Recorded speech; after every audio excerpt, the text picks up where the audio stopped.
अस्सलाम वालेकुम वरहमतुल्लाहि वबरकातहू। बिस्मिल्लाहिर्रहमानिर्रहीम। बादशाह सुल्तान मुराद ने एक रात बड़ी घुटन और तकलीफ में गुजारी, लेकिन वो इसका सबब ना जान सका। उसने अपने हिफाजती दस्ते के सिपा सालार को बुलाया और उसको अपनी बेचैनी की खबर दी। बादशाह की आदत थी कि वो भेस बदल कर अवाम की खुफिया खबरगिरी करता था। कहा, चलो चलते हैं और कुछ वक्त लोगों में गुजारते हैं। और दोनों चल पड़े। शहर के एक किनारे पर पहुंचे तो देखा एक आदमी गिरा पड़ा है। बादशाह ने उसे बुलाकर देखा तो वो मुर्दा इंसान था। लोग उसके पास से गुजरते जा रहे थे। बादशाह ने लोगों को आवाज दी और कहा, इधर आओ भाई लोगों। लोग जमा हो गए, लेकिन वो बादशाह को ना पहचान सके। पूछा, क्या बात है? बादशाह ने कहा, ये आदमी मरा हुआ है, इसको किसी ने नहीं उठाया। कौन है ये और इसके घर वाले कहाँ हैं? लोगों ने कहा, ये जिंदीक शख्स है, बड़ा शराबी और जानी आदमी था। बादशाह ने पूछा, क्या ये उम्मत मोहम्मदिया में से है? फिर कुछ तौफुक के बाद कहा, चलो इसको उठाओ और इसके घर ले चलो। लोगों ने मैयत घर पहुंचा दी। उसके बीवी ने खाविंद की लाश देखी तो रोने धोने लगी। लोग तो चले गए, मगर बादशाह और उसका हिफाजती दस्ते का सालार वहीं खड़ा औरत का रोना धोना आहो पकार सुन रहा था।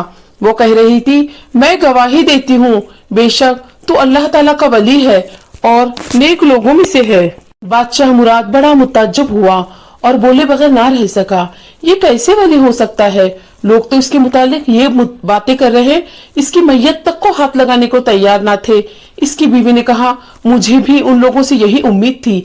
असल हकीकत तो ये है कि मेरा खाविंद हर रोज शराब खाने जाता, जितनी हो सके शराब खरीद लाता और घर लाकर आंगन के गड्ढे में बहा देता और कहता कि चलो कुछ तो गुनाहों का बोझ मुसलमानों से हल्का हुआ। इसी तरह अक्सर रातों को एक तवाइफ के पास जाता और उसको एक रात की उजरत दे देता और कहता, अपना दरवाजा बंद कर ले, कोई तेरे पास ना आएगा। घर आकर कहता, अल्हम्दुलिल्लाह, आज इस औरत का और नौजवान मुसलमानों के गुनाहों का मैंने कुछ बोझ हल्का कर दिया है। लोग इसको शराब खाने और तवाइफ के घर आते जाते देखा करते थे। मैं अक्सर उसे कहती थी, याद रख, जिस दिन तू मर गया लोगों ने तुझे ना गुस्ल देना है और ना तेरी नमाज़े जनाजा पढ़नी है और ना ही तुझे दफनाना है।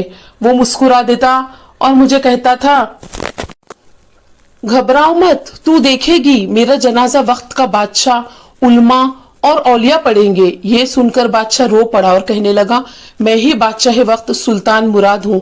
कल हम इसको गुस्ल देंगे, हम उसकी नमाज़े जनाजे को पढ़ेंगे और हम उसकी तदफीन भी करेंगे। चुनांचा उसका जनाजा बादशाह वक्त उल्मा, औलिया कराम और कसीर अवाम ने पढ़ा। आज हम बज़ाहिर कुछ देखकर या महज दूसरों से सुनकर अहम फैसला कर बैठते हैं। अगर हम दूसरों के दिलों के भेद जान ले तो हमारी अपनी ज़बानें गूंगी हो जाएगी।